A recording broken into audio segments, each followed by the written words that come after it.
Let's start part number 3 for question number 3. Is minus 150 a term of the AP 11852? So the given AP is 11852. 852. देखिए ये AP किस term में है, एक decreasing form में है. सो डिक्रीज हो रही है टर्म. इनका कहना है कि जब ये एपी डिक्रीज होती जाएगी तो क्या कहीं पर जाके माइनस का 150 आएगा. माइनस 150 इज अ टर्म, यानी कि हमें चेक करना है कि माइनस 150 आएगा. सो अगर माइनस 150 इस एपी में कहीं पर आएगा तो कोई ना कोई एन की वैल्यू ज़रूर आएगी. तो उसका मतलब ये फर्स्ट टर्म है, ये सेकेंड टर्म है, ये थर्ड टर्म है. तो ऐसे कहीं ना कहीं कोई ना कोई nth टर्म माइनस 150 की फॉर्म में मिल जाएगी. सो हमें n की वैल्यू माइनस 150 रख के ये चेक करना पड़ेगा कि क्या n की कोई एग्जिस्टिंग वैल्यू आती है या नहीं आती है. मतलब आपके पास जो फॉर्मूला है विच इज़ ए एन, यहाँ लेते हैं a plus n minus one into d. A n की जगह आप रखिए माइनस का 150.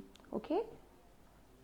ए की जगह आप रखेंगे 11 प्लस एन की वैल्यू हम यहाँ से ऑब्टेन करेंगे. और डी कितना है, डी है -3. कैसे, 8 में से 11 माइनस किया तो दिस बिकम्स -3.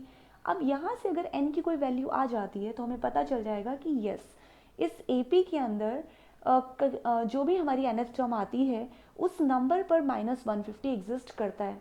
सो हमारी जो एजम्पशन थी उससे हमें आंसर मिल जाएगा. सो वही वैल्यू हमें कैलकुलेट करनी है. सबसे पहले क्या करेंगे इसमें सॉल्व करने के लिए, हम 11 को यहाँ पर भेजेंगे.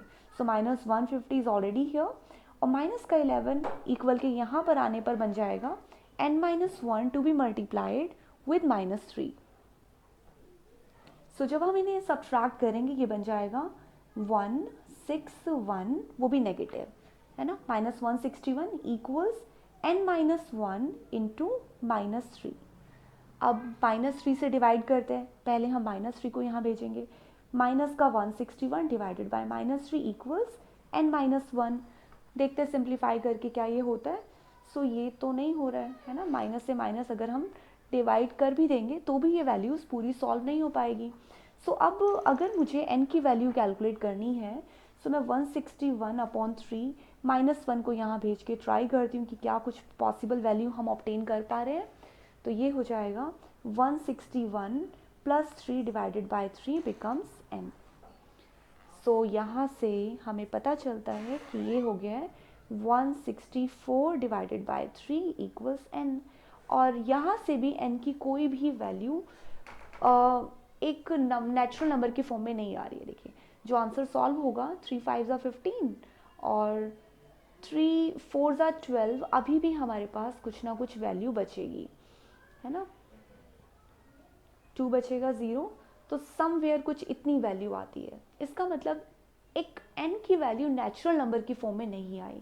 और अगर n की वैल्यू कोई नेचुरल नंबर नहीं आ रही है, गलत वैल्यू आ रही है, इसका मतलब माइनस का 150 इस एपी का हिस्सा नहीं है जो हमने अज्यूम किया था. सो आंसर आप मेंशन करेंगे no, -150 is not a term of the given AP. And that is it.